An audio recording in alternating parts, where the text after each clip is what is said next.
Hello, students. I hope you're doing great.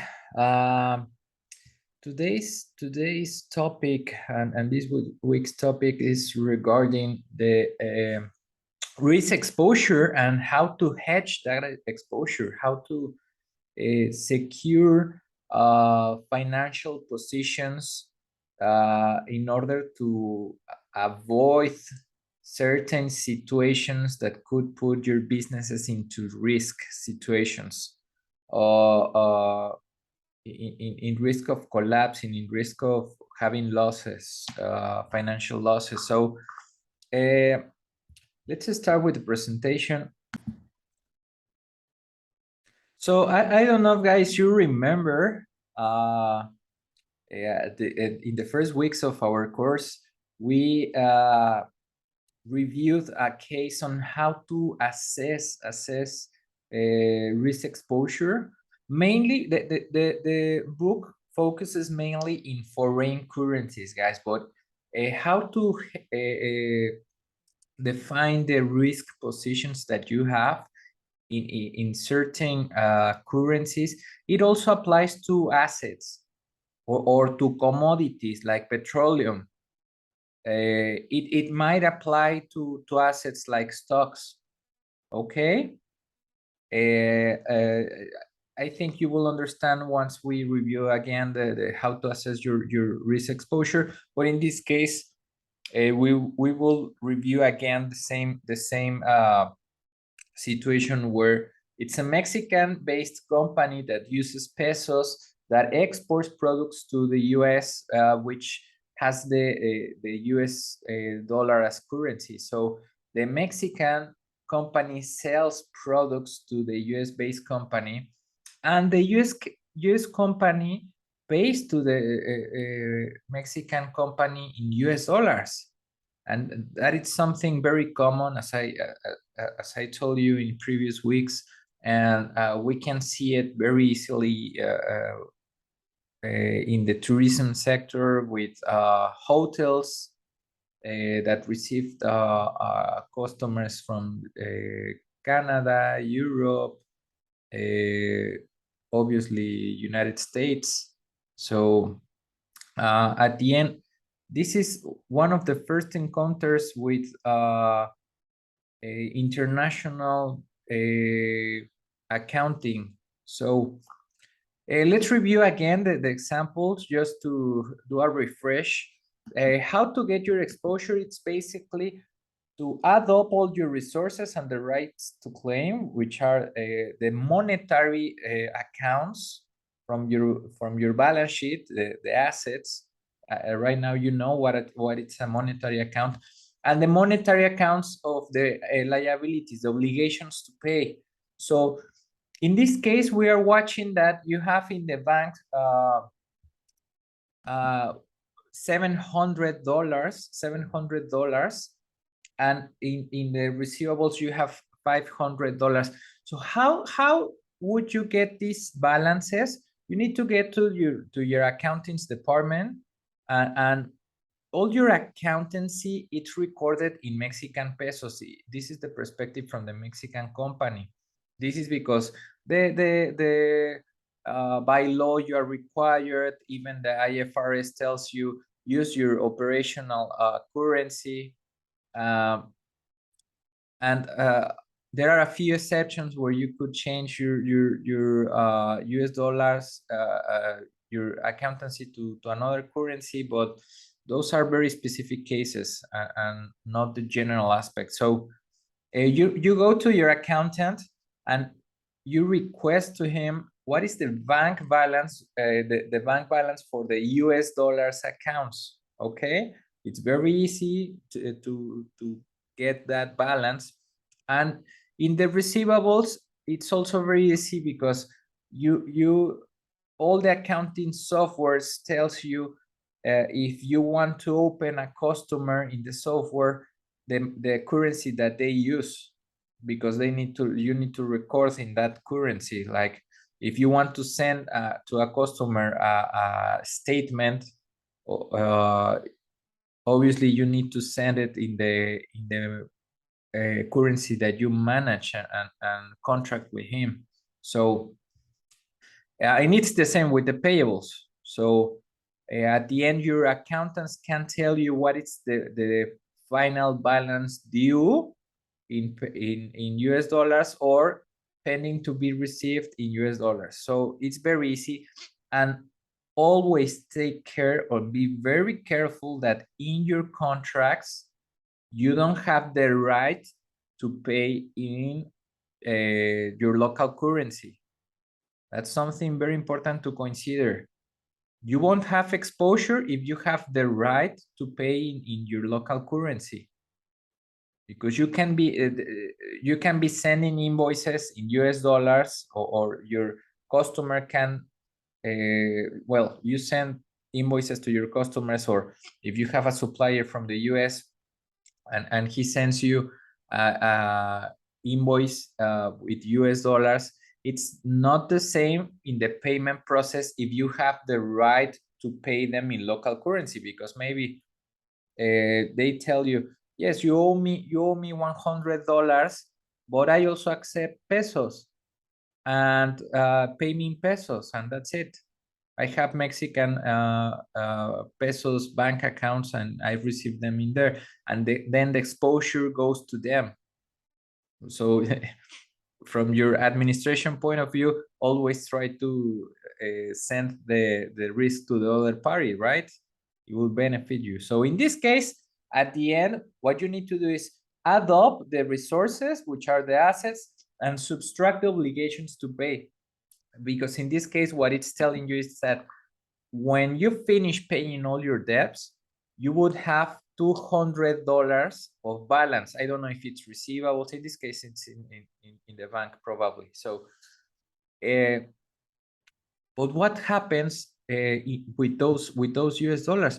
You have a positive exposure. What it means is that if in here we have a situation where in the y-axis you will find profits and losses. In the x-axis you will have the strike price of the currency that you're receiving, and obviously in the intersection you will have what it's zero. It's zero profits. Below that you will have losses, above that you will have profits. So what would happen if from the 20 pesos when the original transaction occurred, and when your accountant registered the sale or the purchasing or selling to a customer, or what would happen if you have 200 of resources and the price of the US currency goes higher? It means that you have an appreciation of the US dollar. And by appreciation of the US dollar, it means that you would need more Mexican pesos to purchase US dollars, or if you want to sell them, like in this case, if you want to go to the market and sell them at 21 pesos because it increased the price of the US dollars, you will have more profits. As you might see, the strike price, if you put it in 21, it would have more profits. So if your perspective as an administrator is that you are watching an appreciation of the US dollars and you have a positive exposure, it would benefit, it would be very beneficial for you. Perfect. In that case, everybody's happy, but the risk is not mitigated. You're just hoping that the currency price goes above, or it increases. So, but what happens if the price decrease? That's the key aspect. Imagine that you have $200 and the price of the US dollar decrease. That means that the peso gets appreciated, and you need less pesos to pay $1, as you might see in here. So whenever you want to go to the market, rather than changing it from the original transaction that was at 20 pesos per dollar and changing it for 20 pesos, you would have 200 times 20. This time you would have to change those US dollars at 19 pesos. So you would receive less pesos than you were expecting. And I don't know if that, for sure in this transaction, you will have a loss. But I don't know into what point your company may handle those kind of situations. Because imagine that you operate your costs based in US dollars. Maybe you can have losses for the just you are paying to sell, and you don't want to be in that situation. Well, let's review another case. The other case goes like this. What happens if we have a negative exposition and a negative exposure? That means that I have less resources than my obligations to pay. And what would happen is that I would need to go to the market and purchase $300. Okay, well, but that doesn't, if I need to go and purchase dollars, would it represent something to my company? Yes, yes. It will represent everything to your company. Why? Let's review this case. What would happen if the peso gets depreciated, or the US dollar gets appreciated? You would need more pesos in order to buy dollars. So what would happen is that, as you might see here, the strike price, it's 20, and if the pesos gets depreciated, that means that you need more pesos and this to buy $1, and the strike price it's in here in 21. Well, you will have losses because you would need to go to the market and purchase expensive dollars than you were expecting from the original transaction that was registered at 20 pesos.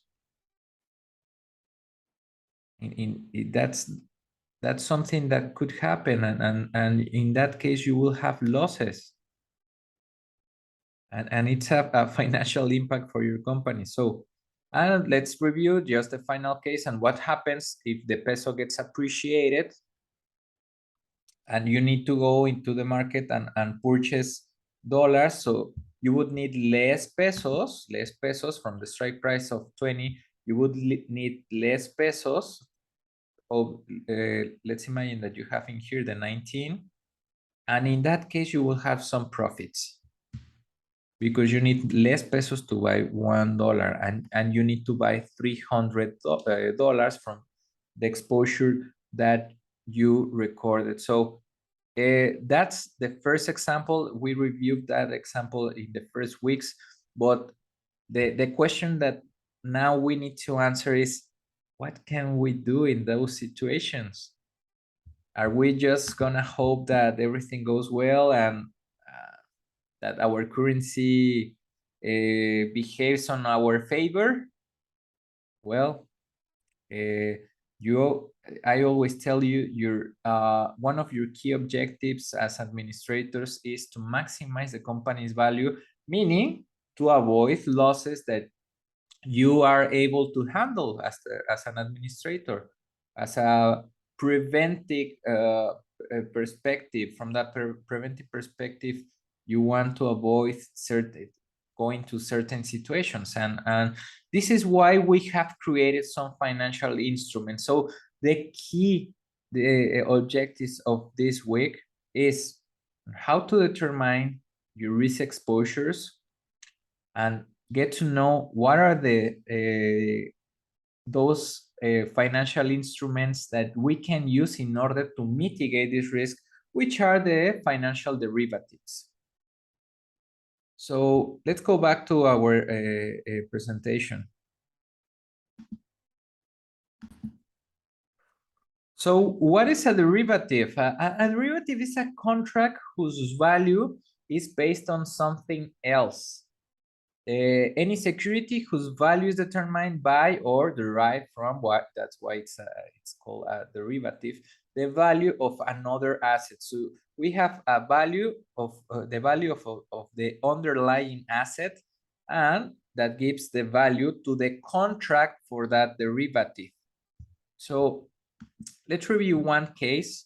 In here we have a farmer, a cereal farmer, which is a seller. He sells wheat to the cereal factory.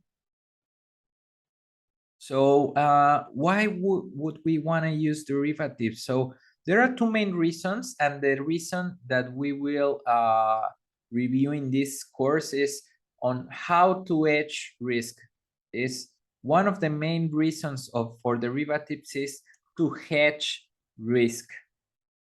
The other reason is to speculate, to make some profits from the use of derivatives. As I don't know if you know, but this is a cultural thing. The stock exchange market, it's one of the most commonly known. Like, you know, Wall Street, they sell stocks from companies. A lot of financial guys use it. There are a lot of movies regarding it, but that stocks market is not even close to be as large as the bond market, the market of the debt. The bond market is the debt market. But the interesting part in here is that above those ones, and even higher from the Forex, which is the currency exchange in the world, that's the Forex market. The biggest market of them all is the derivative market. Okay, in the US we have a lot of markets. The biggest one, or the most commonly known one, is the Chicago Mercantile Exchange. In Mexico it's called Mexter. So but how is it that it is the biggest market? Because the derivative market operates in a leverage way. We will get into those details further in this topic. So let's get back to our first example. We have the cereal farmer that sells cereal to the factory. So what would happen if this farmer it's hoping to achieve, and we have the same chart, guys, up. We have in the y-axis the profit and loss, and the strike price in the x-axis. And what happens if the price of the wheat goes from 0.1 to 0.2? Then in that case, the farmer would be very sad, because he can even go into losses, right? Imagine that you have to farm for wheat for 6 months and wait for the crop, and then after 6 months you review that the price went down, and at the end you will have to sell it for losses. And that's something very common for farmers. So in that case, the farmer would be very sad, and in this case the factory would be very happy, because they are purchasing wheat very cheap, from a very cheap perspective. So and what would happen if the price of the wheat increases? So the farmer would be very happy, because he will profit more, as you might see, and the cereal factory would be very sad, because they are buying expensive wheat. At the end, they might not be as sad as you might think, because at the end, they can transfer part of that price increase to the final consumer. So they are not as sad as the farmer. So, well, what can we do? And this is the first example that you will review of regarding a financial derivative. This cereal farmer can arrange with the factory to make a contract where he tells them that he will sell a 1 bushel of wheat at the current market price of $12 in 6 months, regardless of the future market price. So this is an example of a derivative called future. Futures are private contracts of an asset priced at some point of the future. Okay, so but what does it mean? What are they arranging? Let's review again the same cases where you would find that the price of the wheat goes down. So what would happen to this farmer in this case? Because now he has an arranged price of $12. So if the price of the wheat goes below that agreed price, what would happen is that the farmer would be very happy because he will be selling the wheat at $12 when in the market it has a cheaper price.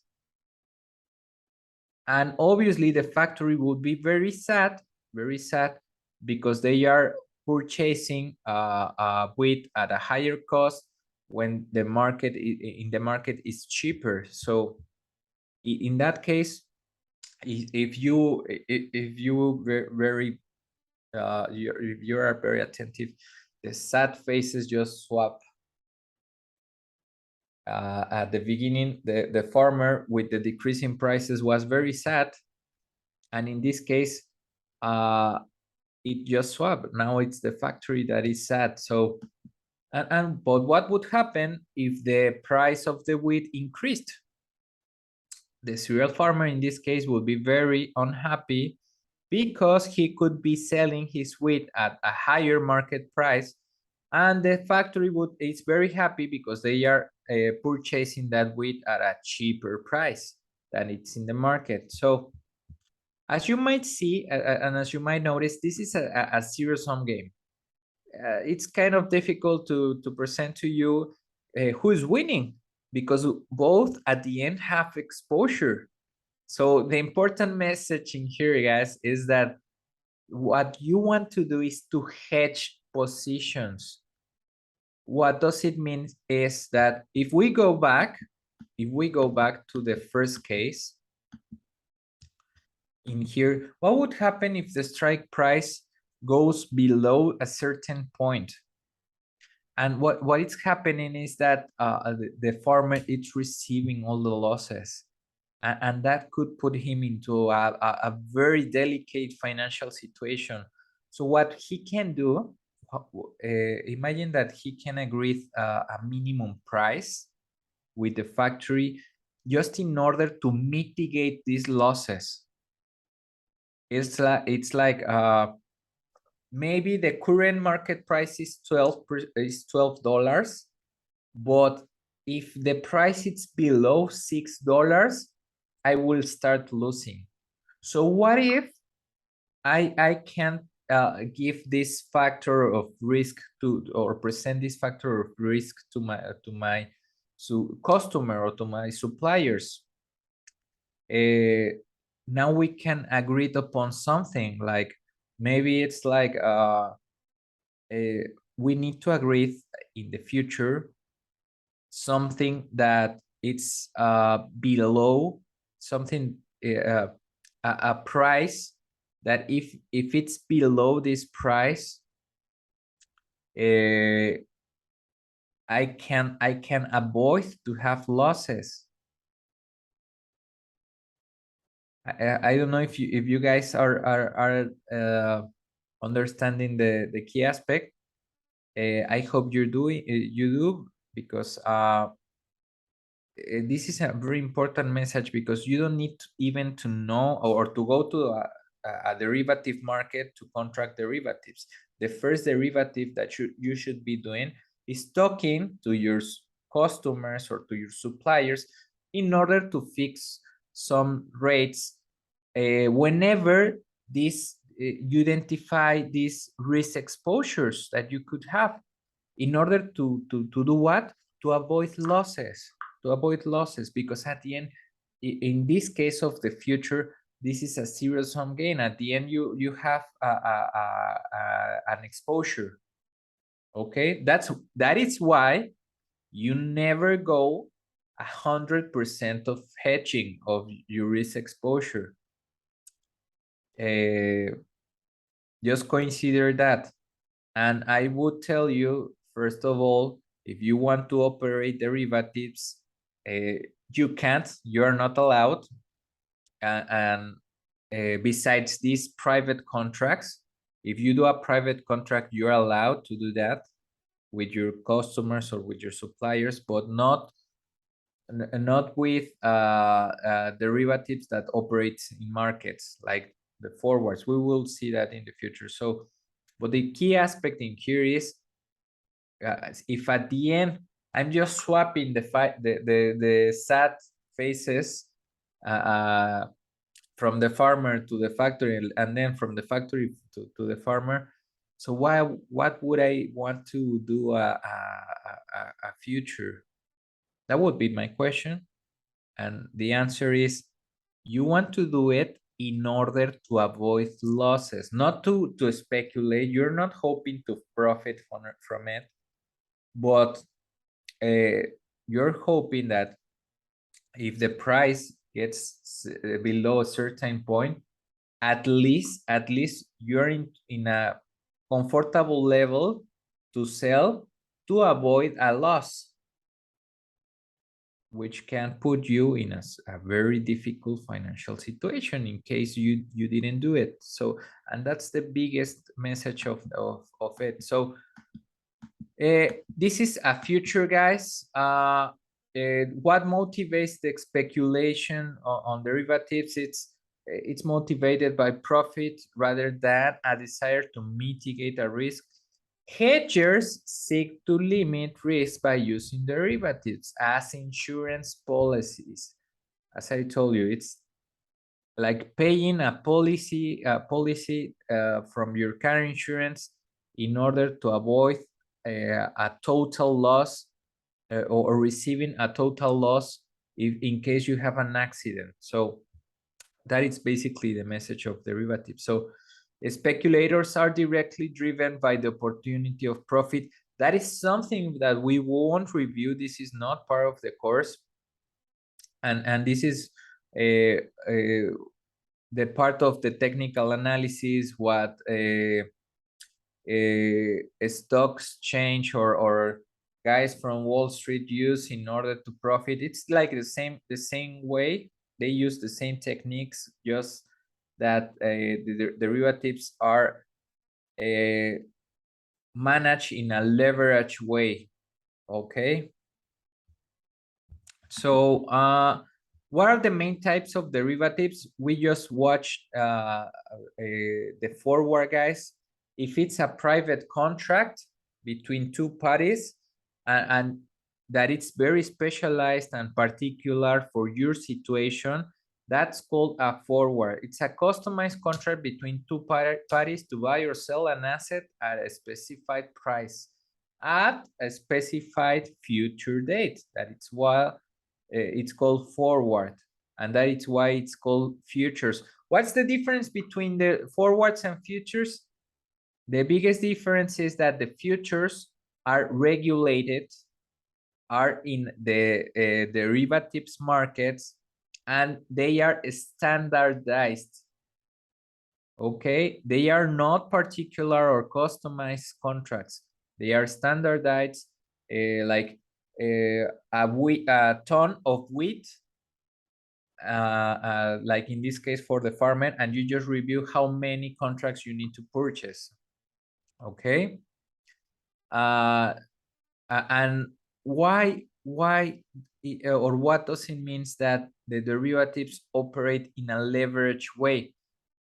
They operate in a leverage way because at the end, the future, when you enter into a contract of future in the market, what you need to put in money, it's not the total price that you need to pay for the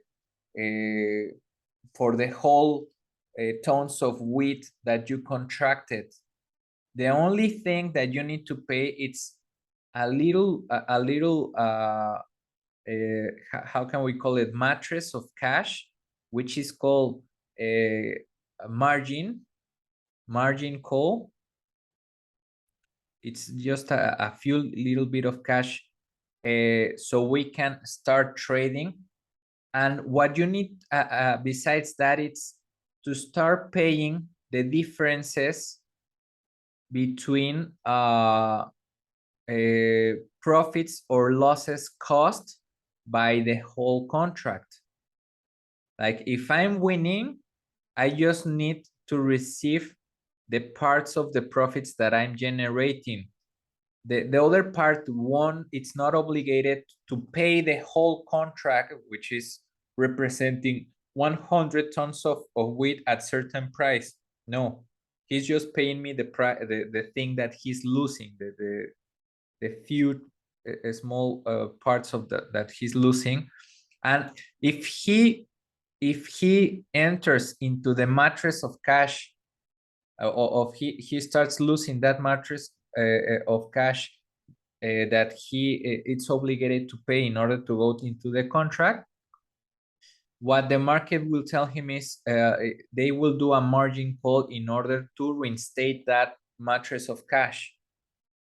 Okay, so this is why it operates in a leverage way, because you are using just a few mattresses of cash and paying the differences and the profits or losses generated for the contract that represents a bigger amount or a total asset price, final price. So this is why the derivative market, it's said that it's operated on a leverage way. So options, I will just show you what options are in this week's topic. Please don't forget to review your chapter, because there are two parts of hedging risks. You will see it in the next class. And the options are a contract. The biggest difference between the options is and the futures and the forwards is that you won't have the obligation to pay at the end of the contract or the deadline of the contract. The option gives you the right to buy or to sell that asset, that security. We will see them in the future. Don't don't get nervous on that. We have to explain options because these are options to sell or options to buy. So we will see that next week. And the swaps are very basic. The swap is to change some asset for another asset, and the biggest or the largest market or submarket in the derivatives or the most commonly used instruments in the market of derivatives are swaps. What is the most common swap is the interest rate swaps, and why they use or why we use it. The ones that use it the most are the banks. So that is why it's the most used derivative. They swap interest rates. Okay, but the swap could be used for one asset for another at certain price, and we swap them. And that is all for this week's content, guys. Don't forget to do your weekly quiz, and I hope you understood the main purpose on how to hedge your risk and the use of forwards and futures. And the next week we will review the options. Thank you very much. See ya.